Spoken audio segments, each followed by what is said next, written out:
expectation of the Broncos. What do you think? Yeah, I think that you got to look at them. They go to the playoffs last year. They win 10 games. They get throttled by Buffalo in the playoffs. Like I would look at two things. Defensively, they were a top defense last year. They've addressed Hufunga in the middle of the football field, safety position, and Greenlaw. And if Greenlaw is healthy after coming off that Achilles tendon that he only played a handful of games last year, Mm-hmm. if that guy's healthy, that dude is a football playing Jesse, man. That guy can flat play. So I love watching him. I think they've addressed that defense quite well. They also went out and got a tight end. They have not had a tight end really like, gosh, Owen Daniels, maybe the last guy that was real productive at the tight end position. They went out and got Evan Ingram. So, like that, in theory, from a passing standpoint, a split out standpoint, Sean Payton always calls them jokers, guys that can play multiple positions, carry the ball on jet sweeps and do all that stuff. So, I think that definitely creates a bonus for Bo Nix in the passing game. And then they've got to fix the running game. Rich, Bo Nix was their best rusher last year. They Yeah. were not very good running the football. If they can do that, like I don't know how much better their record will be because of the division they play in. The Raiders have gotten better under the changes that they have made with Pete Carroll and the likes. I think the Chargers, who beat the Denver Broncos twice last year, are formidable, and I love the way they're built from the inside out under Jim Harbaugh. And obviously, you got the Chiefs. So I don't know that their record's going to be much better than 10-7. Maybe they gain. Maybe they win one extra 11 games. But I do think they'll be more competitive, and I think they'll be better if they get to when they get into the playoffs. And I'm assuming they're going to get to the playoffs. Yeah, man. I mean, Yeah. So to me, if I could really just boil it down to the one thing, it'll definitely be more the run game because he said what I was going to say, where it's like Bo Nix was clearly their best runner and really the only one that was able to do anything from uh, a dynamic standpoint that really had the moment when you're just like, "Ah, we got to control for this. This is devastating." And I love Bo Nix as a runner. I really do. I was wildly impressed, but it is a hard life out there for a quarterback when you're the best rusher on the team.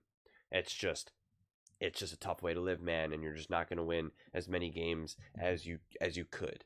And especially when you're constantly needing to be the rusher. And it's funny because you see this with Lamar, you saw this with Bo Nix. There's just this extra, anxiousness. There's this extra antsiness. It's so much harder to like ever really just get settled into the flow of the game, which makes sense because you always got to leave your feet. You always got to, run, get out of the pocket and go. And they had a great O line. And so it's frustrating. And I think also when you lack the run game and when you lack some of these weapons, and especially if you're now running, based off of more of like scrambling, not even because you're being flushed out of the pocket and now you need to kind of escape pressure, but it's more just because like, oh my God, there's no one open right now, and I gotta move the chains here.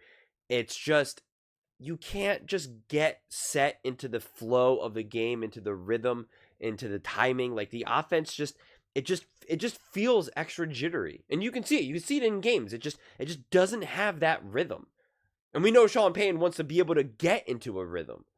Sean Payton is very, as Mark Schlereth kind of, referenced with like the Jokers and stuff, like it is very much, and it's a very intentional offense. It's very much like by the script, this is orchestra. This is not jazz. We're not improvising. We're not just kind of freestyling here. Like it's very specific, very specific, and they weren't able to really necessarily run that offense. And again, when Russell Wilson tried to not do, like, that's when you saw Sean Payton being like, "What are we doing here? I'm creating this for you. Let's make this really dumb. So that's what I want. Let's make it as dumb as possible. This is what we want. And if it's not happening, I'm gonna lose my mind." And now it didn't necessarily happen last season, but it was like, because like I said, it was just jittery, and you couldn't get the run game going, and you didn't have the weapons to support Bo in that regard. You had a great defense, you had a great O line, but it wasn't in a position where you could fully take advantage of it. And again, Bo Nix was also still learning, and he's going to still make his mistakes and throw the ball too. And so, yeah, I mean, it's interesting that Mark left out just also the development of Bo Nix and how much that's going to impact this offense and this team as a whole. And so, there's all the reason to believe that Bo Nix will also be in a position to elevate this offense and help this team really take it to the next step. I'm excited to see Bo Nix be able to elevate from a more situational football standpoint. I think he, even though they didn't come away with some of these wins, it's like I think he really showed what he can be in terms of some of these big key moments. There in some of these moments, I didn't look at him as being a limiting factor. I looked more at it as this offense is just limited right now, and that's a great place to be in when you have a young rookie quarterback. Right, you're not like as soon as Bo's better, we'll be better. You're like, it's just that's not necessarily the conclusion. Of course, the better your quarterback, the better your team will be. But it's just like that wasn't the limiting factor for what was going to make the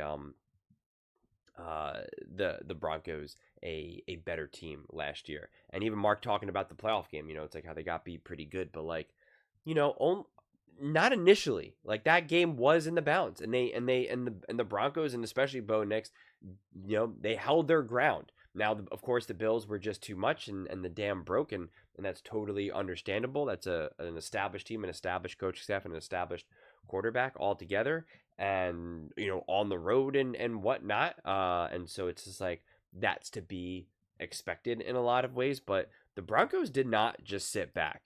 They've been incredibly aggressive. They're incredibly intentional with the moves that they're making. How they're like, let's just get out. Let's double down on this defense. This defense has been great. Let's get after it. Let's try to elevate this run game. Let's get another weapon for Bo Nix. And it's just I think it's a very patient approach. They didn't overextend themselves. They didn't try to do anything extreme and make some big splash play, right? They didn't make a too aggressive trade. They didn't overpay for some disgruntled wide receiver, right? They were like, let's go get Pickens now or something. Like, they didn't do any of that. I think they were just very smart. They're clearly proving to be patient. They understand that this is the long game, and that the name of the game is to not like, we got to win a Super Bowl. We got to get to an AFC championship immediately. And it's just like, no. This is going to take a second. You're building, right? You're building a foundation. You're developing your quarterback. There's no reason to do anything extra right now, right? Let's take our steps. And I believe they're doing that. And I believe they'll be more competitive. And I believe they'll be in situations too now where when they are playing some of these lesser teams, I feel as though, especially with a young quarterback, and just again, you're really developing at least a culture offensively and a rhythm in there, that you'll be able to build momentum off of some bigger wins, that you'll really be able to kind of snowball some of this. That I think is important when you're a team that's kind of trying to define itself, trying to figure out who you are. Less so when you're already established team. I don't need to see the Bills steamroll a team, or the Eagles steamroll a team, or the Chiefs, quite frankly. It's just like those they know how to play. They know how to win games.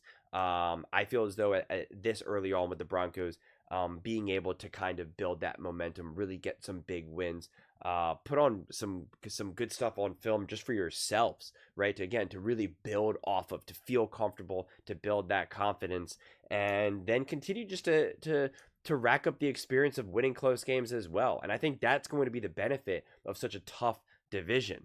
That if you're gonna be a good team, if you're gonna be a great team, it's gonna be because you're stepping up in the fourth quarter, in the final 3-4 minutes, because you picked up that crucial first down, because you made that huge fourth or third down stop, right? And now it's 4th and long instead of 4th and 2, and when you're on defense. And so it's just like, it's you're going to have those moments. I mean, it's just all but guaranteed with that division.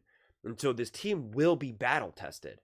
They will be battle tested, and Bo Nix in year 2 is just going to just get these close big game experiences, division games, week after week after week after week after week. It's going to be such an accelerant on this development. I mean, it's you need to be able to do all the things, quite frankly. So it matters, and I think it'll It'll make this team a lot stronger because so. And, listen, would it be a little bit easier if you had a weaker division? Could you win some more games? Could you look better? Could you put up better numbers offensively and whatnot? Sure. But it would be, fool's gold would be too strong of a word, but it would be a little misleading. It would be a little like, yeah, this is great and they're rolling, but it's just like, yeah, I'm more impressed when you're beating tougher teams than when you're steamrolling bad teams. But like I said earlier, I still think for this team specifically, it's still important to kind of have a little bit of both because of what you're building. Next year or the year after, could care less, right? If you absolutely roll and beat a team 45-0 or whatever, it's just like, cool, that's great. This year, I care more about it. I want to see the momentum building. I did not see momentum building as much last year. Each game really felt like a brand new week to me, and it didn't really feel like you're leaving where you left off. I want to have more of that sense this season. So it's going to be interesting. It's going to be an awesome season, honestly. But those are just my thoughts. I'd absolutely love to hear yours. What do you guys all think about the Denver Broncos? What do you think a real grounded prediction will be for the Denver Broncos 2025 season? Let me know in the comments below. I read every single comment. It's whether you agree with me or disagree with me. Either way, let's get in some discussions. Let's get in some fights. But ultimately, let's just have some fun. And please do consider subscribing. We are building an amazing community here, and I absolutely love to see you part of it. I want to build something that we all genuinely feel connected to. Something that we're really excited to be part of. I think we're well on our way to doing it. And please don't forget to give this video a thumbs up, as it really does help with the visibility and the algorithm. Thank you so much. See you next time.